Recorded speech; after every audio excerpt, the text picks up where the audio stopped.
बहुत बहुत धन्यवाद आदर्श जी। अखिल भारतीय साहित्य परिषद द्वारा आयोजित आत्मबोध से विश्वबोध इस व्याख्यान श्रृंखला में सम्मानित आप सभी का हार्दिक स्वागत अभिनंदन करते हैं। ये आत्मबोध से विश्वबोध साहित्य परिषद ने ये अपने संघ शताब्दी वर्ष में ये योजना ली थी कि सभी प्रांतों में पूरे देश में आत्मबोध से विश्वबोध पर व्याख्यान माला चलाएंगे कि जब तक हम आत्म को नहीं जानेंगे तब तक हमें आत्म का बोध नहीं होगा तो विश्वबोध या अन्य बोध कैसे होगा। इसी क्रम में दूसरा कार्य था जो ये पूरे देश में अनवरत चल रही इसकी प्रक्रिया। इसी क्रम में संघ साहित्य समग्र चिंतन प्रवाह पर साहित्य परिषद ने ये कार्य उठाया था।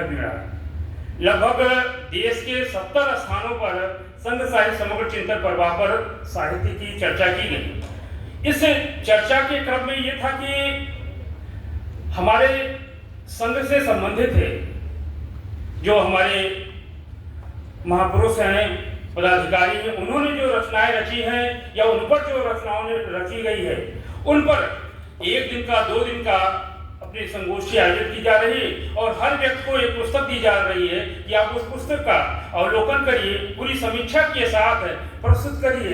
तो ऐसे हमारे देश में ये अनवरत चल रहा है। अवध प्रांत ने अभी 11 दिसंबर और 14 दिसंबर को ये लखनऊ में आयोजित कर चुका है।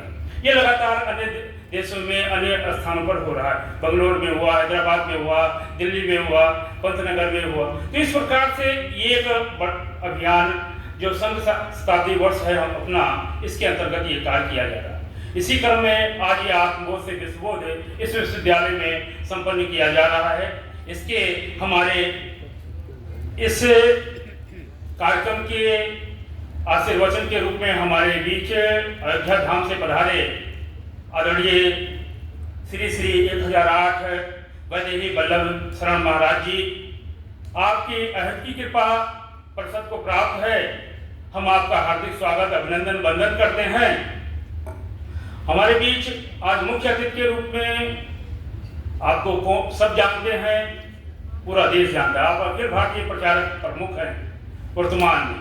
आप अपने साहित्य परिषद के भी पालक अधिकारी रह चुके हैं अखिल भारतीय। आपका हम लोगों का पाथेय और आशीर्वचन हमेशा प्राप्त होता रहा। मैं ऐसे माननीय स्वांत रंजन जी भाई साहब का हार्दिक स्वागत अभिनंदन वंदन करता हूं। हमारे बीच राष्ट्रीय अध्यक्ष डॉक्टर सुशील चंद्र त्रिवेदी जी जो अपने कार्यों के द्वारा, अपने सहज स्वभाव के द्वारा अखिल भारतीय साहित्य परिषद को उस वहां तक ले जाने के लगातार निरंतर कार्य कर रहे हैं जो एक स्थापित हो चुका है। आपके नेतृत्व में परिषद पूरे देश में अपना कार्य कर रहा है। मैं ऐसे अपने राष्ट्रीय अध्यक्ष जी का हार्दिक स्वागत अभिनंदन वंदन करता हूँ।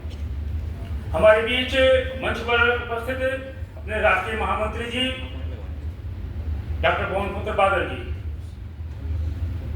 हमारे यहाँ 2 प्रकार अपने राष्ट्रीय सह संगठन मंत्री आदरणीय मनोज जी जब थे राष्ट्रीय सह संगठन मंत्री, तो अब वो संगठन मंत्री हो गए हैं अखिल भारतीय।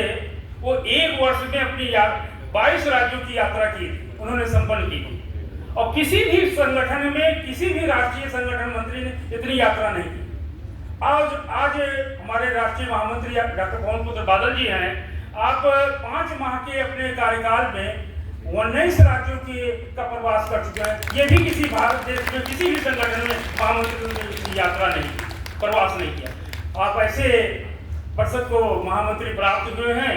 मैं आपका हार्दिक स्वागत अभिनंदन वंदन करता हूँ। हमारे बीच मंच पर ही प्रांत के अध्यक्ष अखिल भारतीय साहित्य परिषद अवध प्रांत। ये अवध प्रांत पूरे देश में जाना और सब जानते हैं। दिल्ली भूल जाए तो लखनऊ वगैरह कोई भी पूरा देश नहीं चलता। तो आप ऐसे अवध प्रांत के अध्यक्ष हैं और अपने राष्ट्र चेतना, राष्ट्र प्रेरक भावना से मैं आपका हार्दिक स्वागत अभिनंदन वंदन करता हूँ। सभागार में उपस्थित हिंदी विभागाध्यक्ष मेरे गुरुवर प्रोफेसर पवन अग्रवाल सर, पूर्व विभागाध्यक्ष प्रोफेसर योगेंद्र प्रताप सिंह जी, प्रोफेसर हरशंकर मिश्र सर, डॉक्टर प्रोफेसर आशीष अवस्थी जी सभागार में उपस्थित थे। बहुत ऐसे ब्रजेश भाई साहब, ऐसे बहुत सारे निर्भय नारायण जी, हमारे कार्यकारी अध्यक्ष द्वारका प्रसाद रस्तोगी जी, आप सभी का हार्दिक स्वागत अभिनंदन वंदन करते हैं। और इस सभागार में उपस्थित अपने साहित्य बंध, शिक्षक बंध, सभागार में उपस्थित अपने शोधार्थी और प्रिय छात्र, आप सभी का हार्दिक स्वागत अभिनंदन वंदन करता हूँ। बहुत बहुत धन्यवाद।